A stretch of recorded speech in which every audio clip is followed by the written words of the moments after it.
اس میں جاوید صاحب ہندو دھرم کی، ہندو مذہب کی بات ہو رہی ہے، یقین اور ظن کی اور ثبوت، عدم ثبوت کی، تو ایک سوال ویسے بھی لوگوں کے ذہن میں آتا ہے کہ ابراہیمی مذہب میں ایک خطہ ہے خاص، اور ہندو مذہب یا ہندو یہ جو پورا علاقہ ہے، یہ پورا علاقہ چین تک، یہاں پر کوئی نبی یا کوئی اس طرح کا پیغام، کوئی ہدایت صدیوں تک کوئی نہیں اتری ہے۔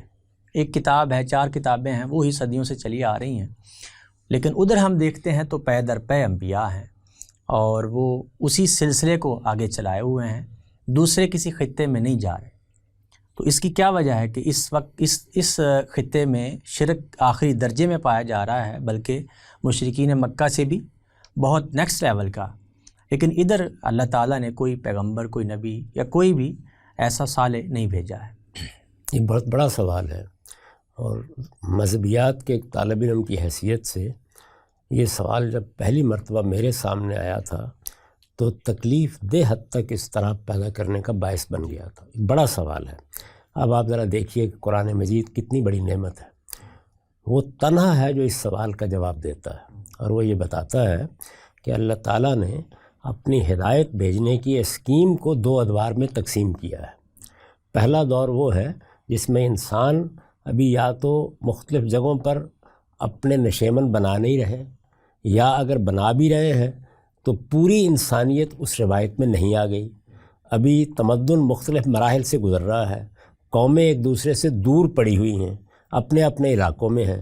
تو وہ مجھے یہ بتاتا ہے کہ اس وقت اللہ تعالیٰ نے یہ اہتمام کیا کہ وہ ہر قوم میں اپنا پیغمبر بھیجے، اور اس کو اس نے بیان کر دیا، جس طرح کہ آپ جانتے ہیں کہ سورہ یونس میں فرمایا وَلِكُلِّ قَوْمٍ رسول، ہر امت میں، ہر قوم میں ہم نے ایک پیغمبر بھیجا ہے، اور پھر ہم اس کا فیصلہ کرتے رہے ہیں۔ تو اس طرح ایک بڑی روایت قائم ہو گئی۔ یہ روایت صدیوں جاری رہی، ہم نہیں جانتے کتنی مدت تک جاری رہی۔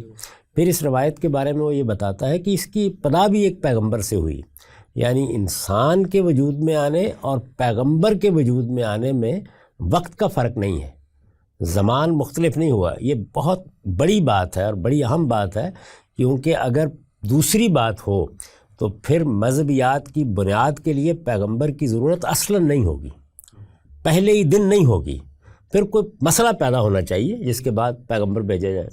تو وہ یہ کہتا ہے کہ پہلا دور وہ ہے۔ دوسرے دور میں ہم نے یہ فیصلہ کیا کہ ہم دنیا کے وسط میں 2 علاقوں کا انتخاب کریں گے، اور وہاں 2 قوموں کو آباد کریں گے، اور ان کا انتخاب کر کے ہم نے ان قوموں کو شہادت کے منصب پر فائز کر دیا۔ چنانچہ پھر اس کی ضرورت نہیں رہی کہ ہم ہر جگہ پر پیغمبر بھیجیں، ان کی ہدایت کے لیے پیغمبر ہم نے پھر بھیجے ہیں تاکہ وہ ہدایت پر قائم رہیں۔ اس میں بھی چونکہ قبائلی تمدن عرب کے لوگوں کو حاصل تھا، وہاں انحرافات کے پیدا ہونے کے امکانات بڑے کم تھے، وہاں اس کی ضرورت بھی محسوس نہیں کی۔ لیکن بنی اسرائیل چونکہ شہری تمدن کے لوگ تھے، یروشلم کا معاملہ بھی یہی تھا، مصر میں بھی ان کا یہی پس منظر تھا، وہاں ہم نے البتہ بار بار پیغمبر بھیجے اور ان کو اجتماعی زندگی کے بارے میں ایک شریعت بھی دی۔ تو وہ اپنی پوری اسکیم کو واضح کر دیتا ہے اور یہ بتاتا ہے کہ یہ طریقہ ہم نے اختیار کیا ہے۔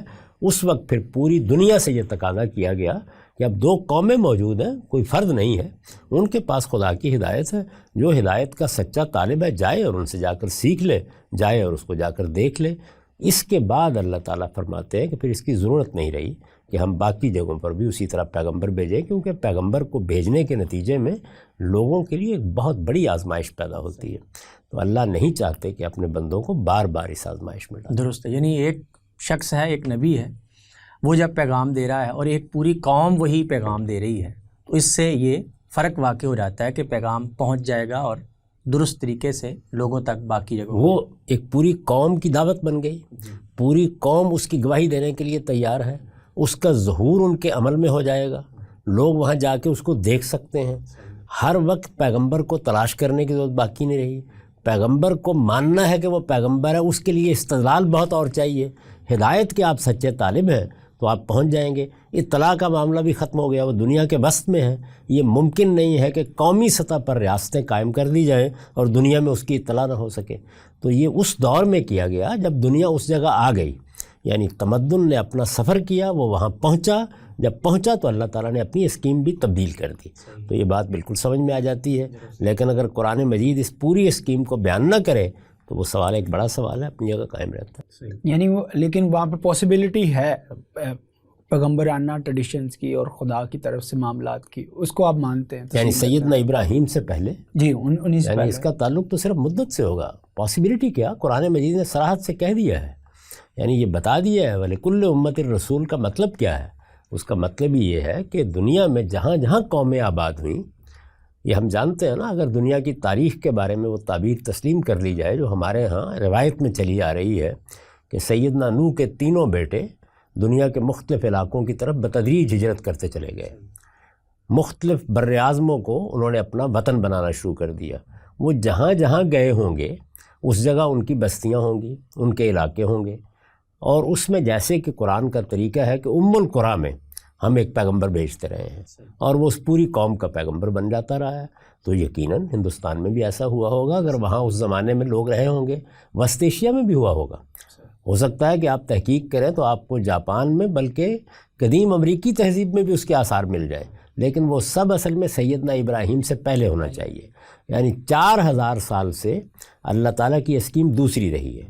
اس میں بھی پہلے 500 سال تدریجی ہیں، یعنی اس میں ابھی بنی اسرائیل قوم کی حیثیت سے نمایاں نہیں ہو سکے. کم و بیش 1500 قبل مسیح میں ہم جانتے ہیں کہ سیدنا موسیٰ کی بعثت ہوئی ہے. اس کے بعد کہیں جا کر وہ قومی حیثیت اختیار کرتے ہیں. قومی حیثیت اختیار کرنے کے بعد دوسرا مسئلہ یہ تھا کہ وہ فلسطین میں آ کے آباد ہوں، وہاں ان کا باقاعدہ نظم قائم ہو. تو اس وقت تک اللہ تعالیٰ نے وہی طریقہ جاری رکھا ہے. اگر ہمیں کہیں ایسے آثار ملیں گے کہ جس میں ہم یہ اندازہ کر سکیں کہ 1500 قبل مسیح سے پہلے کہیں نبوت کی روشنی مل رہی ہے یا کتابوں کا وہ انداز ہے، جیسے میں نے ابھی عرض کیا نا کہ میں جب پہلے 3 بیدوں کو پڑھتا ہوں، چوتھے پر میں نے اس لیے تبصرہ نہیں کیا کہ اس میں صاف نظر آتا ہے کہ صوفیانہ روایت کے اثرات نمودار ہونا شروع ہو گئے. آپ جانتے ہیں کہ وہ زیادہ تر وظائف کی کتاب ہے، تو اس لیے اس پر الگ سے گفتگو کی جا سکتی ہے. لیکن پہلے 3 بیدوں میں تو بالکل مجھے یہی محسوس ہوتا ہے کہ جیسے ابراہیمی روایت کی کتابیں ہیں، اسی طرح کی تعلیم، اسی طرح کی روشنی اور وہی بنیادی تصور موجود ہے. تو اس طرح اگر آپ اس دور میں لے جاتے ہیں تو کوئی مسئلہ نہیں ہے. لیکن اگر آپ یہ کہیں کہ مثال کے طور پر رسالت مآب صلی اللہ علیہ وسلم کے زمانے میں یا سیدنا مسیح کے بعد کوئی پیغمبر آیا ہے تو میں اس کو قبول نہیں کروں.